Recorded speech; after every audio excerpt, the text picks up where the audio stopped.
So we met when Mark and Emily were first playing soccer. So they were in first grade. Yeah.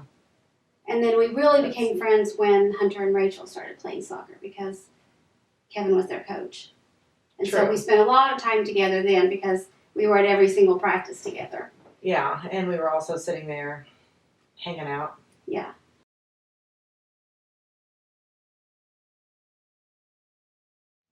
I remember the first time I said anything about having PKD was on the playground. And I believe that was when the older kids were playing soccer and the younger ones were just playing on the playground. There were about 4 of us standing around, and I just casually said something about PKD, and I think that was probably the first time I ever said anything about PKD to anybody but family. And I remember you saying, "What's that?" And then, like, several weeks later, you were telling me that you had gone home and researched and learned more about it. Actually, I can remember that day like vividly in my mind. I do too. That is so weird. But I remember where we were sitting. I remember all those things, and I don't know. It just struck me so much immediately.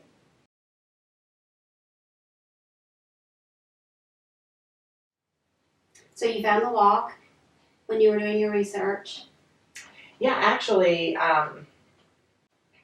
that spring I was doing a different charity walk, and I remember that I texted you, and you had said, "Oh gosh, my blood pressure was really high, and I was worried about this," and I texted back and forth with you for a while, and all throughout the weekend, I was like, "Oh my gosh, there's so many people that came out for this disease, and so many people that care, and just casual strangers that would just like were cheering you on and saying, 'Oh, great job! Thank you so much for doing this,'" and I just kept thinking, nobody pays attention to PKD. Nobody is talking about it. Nobody would come out of their house and draw sidewalk chalk on their, sidewalk and hand out candy, because people were walking for PKD. And I just really felt like I need to go home and figure out how I can do something for a disease that I care about and that I feel like needs to have more attention brought to it. So that is when I came home and called the PKD Foundation and met Kathy and went to Kathy's house. "Hey, you want to go do a walk?" And I was like, "No, I don't want to go do a walk." But we did, and it was a great experience. But I did not really want to do it at first. I really feel like I want to give back in this way, and I want to be involved, and I want to do something. I think the fact that there was no treatment or no cure, and thinking about living with a disease that there weren't any options for, just was really, it was something I could never get out of my mind. So being a part of that seemed really like something I needed to do. And I feel like, yeah, like I came and I basically asked permission. I'm like, I really want to do this, but I also, and you're like, "Oh my gosh, if you're willing to do this, yes, I'm great with that. I just don't know if I want to." Mm-hmm. But I did, and then like a year later, we were volunteers for the chapter. Mm-hmm.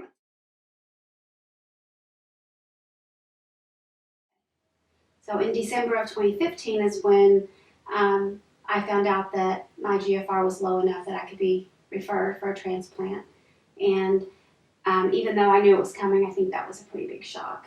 I remember you writing in a blog post and you said, "Read this and tell me, what you think." And you said, I never thought I felt bad enough to be ready for a transplant. Mm-hmm. Like and now all of a sudden I feel bad. Well, I think it was the realization that I was sick enough. Yeah. I didn't know I was sick enough to actually need a transplant until they told me that I was. And so that was a pretty big shock.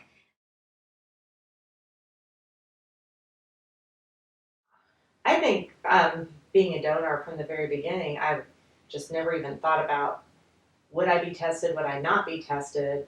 It was more like, how do we do the best things for your health to protect your kidney function and give you the best life pre-transplant, so that, and if that time ever came that I guess I never questioned that I would try. I've said, I think, I thought, oh, that would just be too easy. And I've come to find out getting accepted to be a donor is not easy.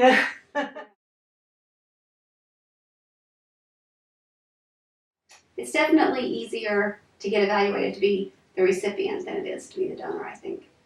Well, I think I just didn't know really like how extensive it would be. Like you said, it's easier for the recipient because they just want to get you a healthy organ, and for the donor, they want to make sure they're doing the best they can to protect your health and to make sure you're the healthiest person that could possibly do this because, you know, that's their job, I guess. And but even just the beginning survey, they want to know anytime you've traveled outside the country in your entire life, and every time every medication you've taken, every this, every that. It's just I remember you had to do a lot of research, like looking things up, and I think you called your parents I and did. asked them questions. And when did we where go have we here, been? and what year was that? Because it's hard.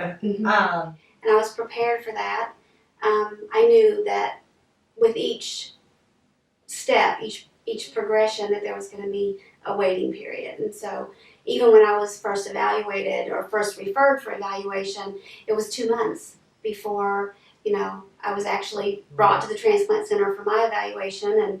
And then there was waiting to make sure that they had all the information that they needed and they'd gotten all of their test results that they wanted and all of that. And then when the donors started getting tested, you start waiting again.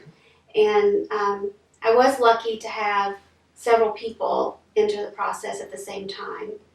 And I was prepared that there would be waiting. I knew that because I've talked to so many people that have been through this process. And I actually felt like one thing that made the waiting easier is that I knew what was going on.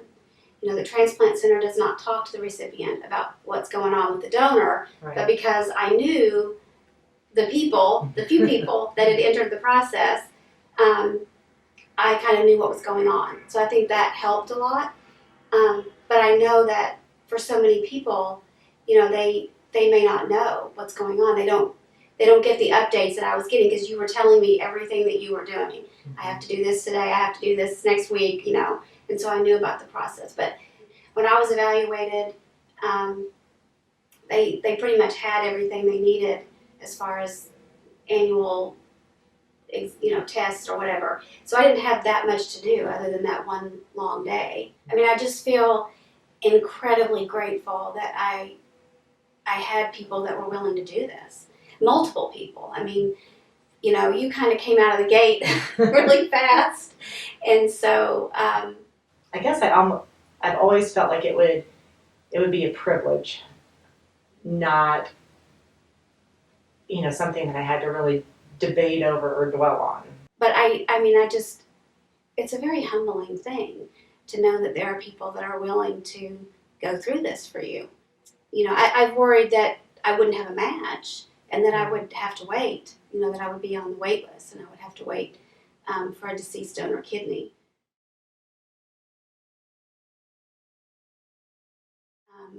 Timing is really, I think, what I'm worried about the most because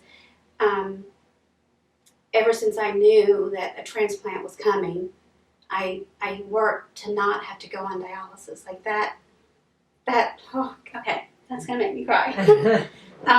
That scares me more than anything. I am of course very nervous about the transplant, but dialysis scares me more than that.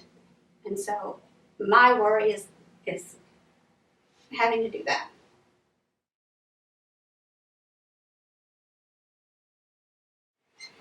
I've talked to a lot of people that have experienced dialysis, and I know it's a huge change to your lifestyle. Some people are so positive about it. One lady told me that it was like an oil change. I just go get my oil changed, and then I go on about my life. But I know it's hard. It's hard to be tethered to a machine multiple days a week. I think a transplant is going to be a life-changing event. A lifestyle, a different lifestyle. a lot of changes, but I think dialysis is even a bigger change. I like my freedom. I like traveling. I like, doing the things that I want to do, and I want to feel good doing it. And I just don't want to, I don't want to go and be hooked up to a machine every other day. My dad was on dialysis, and it was very hard on him. And I saw how he suffered, and I didn't want to live like that. So my goal has always been to get a preemptive transplant, and I've watched my health very closely ever since I was diagnosed. Actually, I knew that a transplant was in my future when I was diagnosed. I mean, my hope for you is that you get to have days that are healthy and exciting, and they're full of choices. And I look forward to seeing you enjoy that.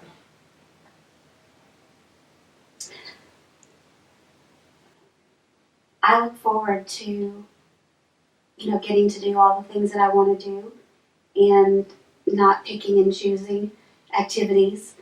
And one day I hope that I can chase my grandchildren around and feel good doing it. I think that's what I look forward to the most.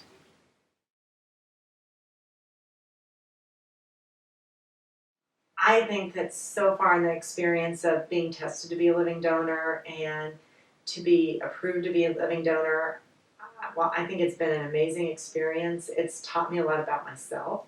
It's taught me a lot about humankind and other people that are going through this process. It's allowing me to give back in a way that is really special, and it's very humbling, and it's probably like nothing else I'll ever get the opportunity to do. And I don't know, I feel like it's been powerful. Oh my goodness.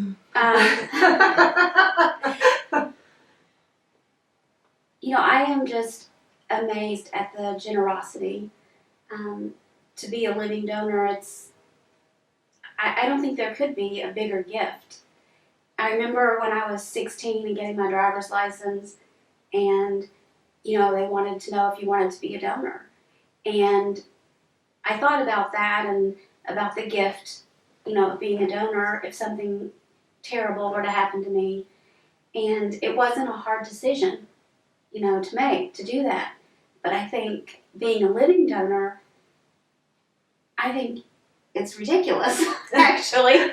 But I just can't imagine being on the other side of this, and being willing to be a living donor. I mean, it's the most incredible gift that you could possibly give, and I'm just so grateful to be receiving it. How's that? I don't know what else to say.